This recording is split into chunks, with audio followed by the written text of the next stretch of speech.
So section 7.4, we're going to be talking about areas for triangles.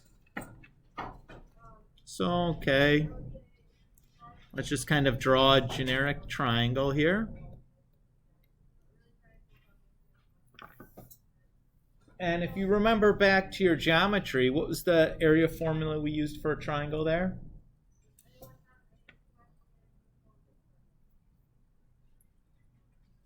Come on, you guys all took like an ACT this year. This is something you would have wanted to know.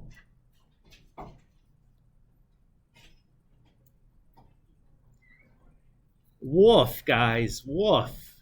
Is it because it's early? Somebody knows this. Area for a triangle. Jane. 1/2. Yeah, base times height.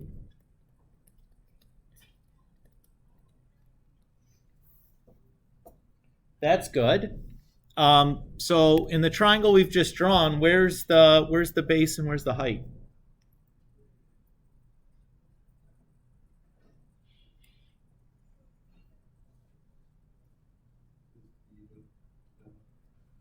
Okay, so you can make B the base, sure.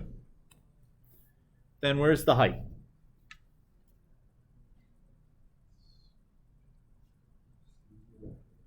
It's not C or A. It's not B again.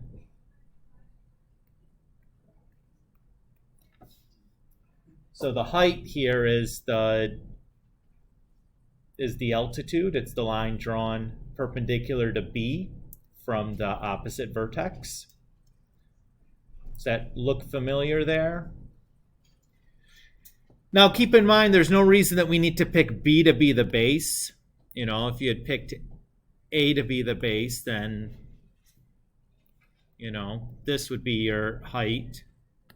Or if you had picked C to be your base, then like that would be your height. What's the problem with this though?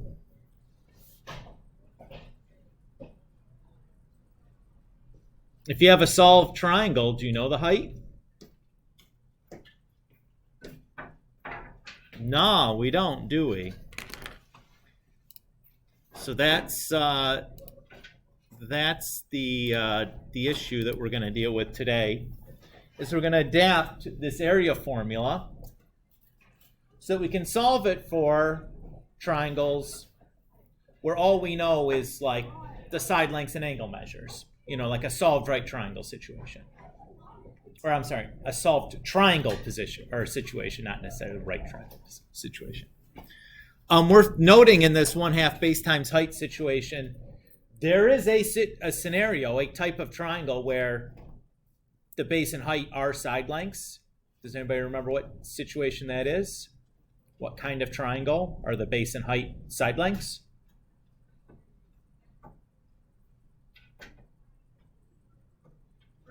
In a right triangle. Yeah, so if you have a right triangle, the legs are the base and the height. And there's really no complication there. Okay, so let's try to adapt this 1/2 base times height formula so that we just use side lengths and angle measures as opposed to needing a height or whatever. So if I go ahead and I draw some generic triangle, and here I've designated B as the base, I notice that when I do this, drawing my height, I have a right triangle here. Because that's a right triangle, I can use SOHCAHTOA. So I could say sine of A is equal to opposite over hypotenuse. And if I multiply both sides by C, then I get that the height is C times A. So my 1/2 base times height becomes 1/2 BC times sine A.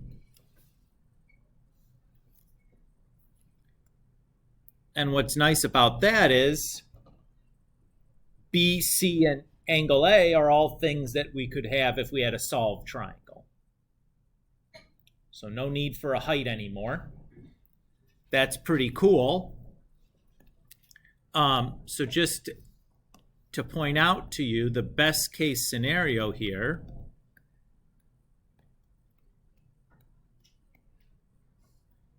is if I have sides B or C and B, and then angle A, that's the side angle side situation.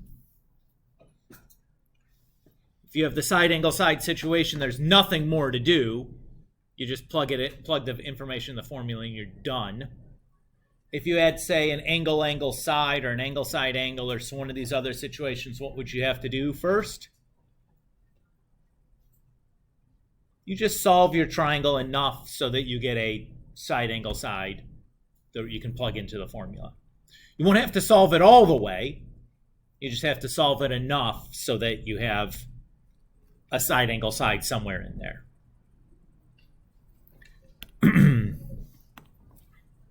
So that's one version of our area formula.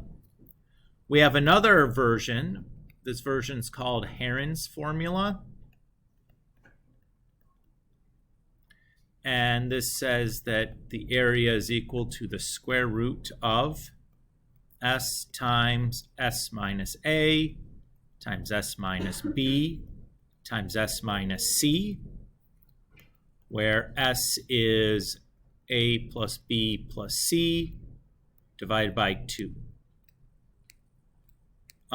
This quantity S, notice that A plus B plus C is the perimeter of our triangle. And since we're dividing it by 2, sometimes we refer to this quantity as the semi-perimeter.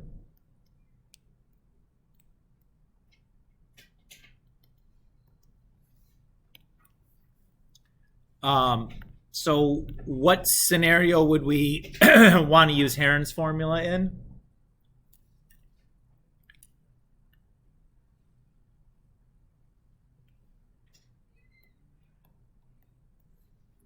Since we need A, B, and C, it's really a side, side, side scenario. And really that's the only time we'd use Heron's formula, because if you remember to solve, whenever we solve these triangles, the last thing we get in any of those scenarios was the third side length, aside from side angle side, which why would you use this on side angle side when it's exactly what you need for the other formula? So in angle side angle, angle angle side, side side angle, any of those other situations that we dealt with, the last thing you find is the side length. So like you'd have to solve the entire triangle to get to the side side side situation to use Heron's formula. So really the only time you'd use it is for the side side side situation.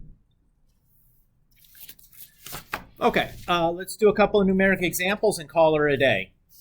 That's all there is to this section.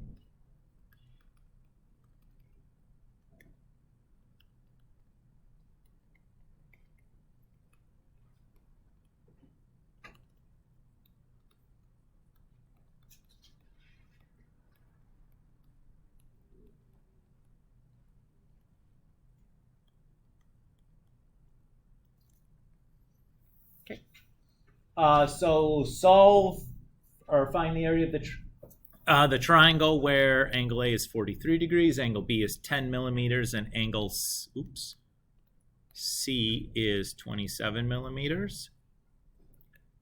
So just like we've done before, start by drawing and labeling a picture. So 43 degrees, 27, and then 10. So right away I can tell which situation we're in.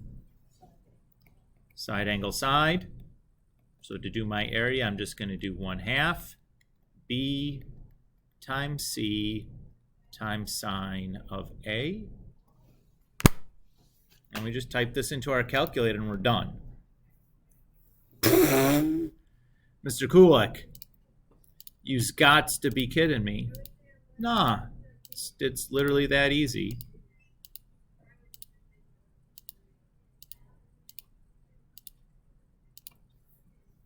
So 9207.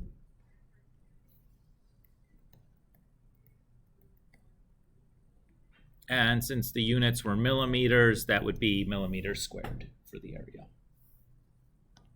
All right, Mr. K, that's now we're talking. Let's do this one.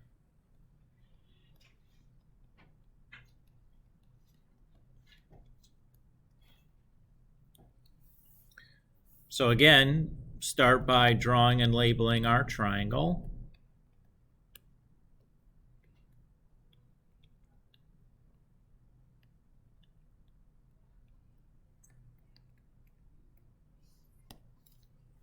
Okay. Which situation do I want to use, or which situation am I in here? Side, side, side. Okay. Before, though, I go and I apply my area formula, what do I need to check? Is this triangle even possible? Right? Not every side, side, side situation actually results in a triangle. So to check that, I just got to make sure that the sum of my two legs is greater than the hypotenuse, which it is. So we're good. Since this is a side, side, side situation, I'm going to use Heron's formula.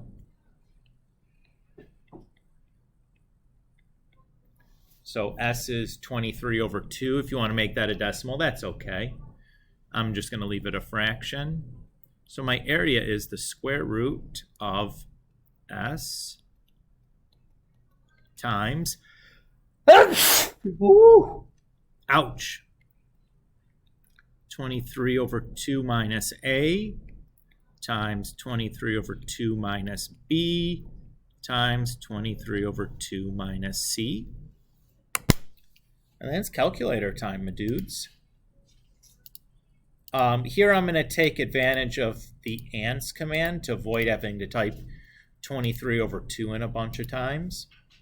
So I'm just do ANS times ANS minus 5 times ANS minus 8 times, oops, need that parenthesis, ANS minus 10. And I get 1981. And since the units are meters, these are square meters. And I'm done. Really, this is not too bad. Basically, as hard as it gets is making sure that you remember to check to see if those side, side, sides can be a triangle. But not so bad.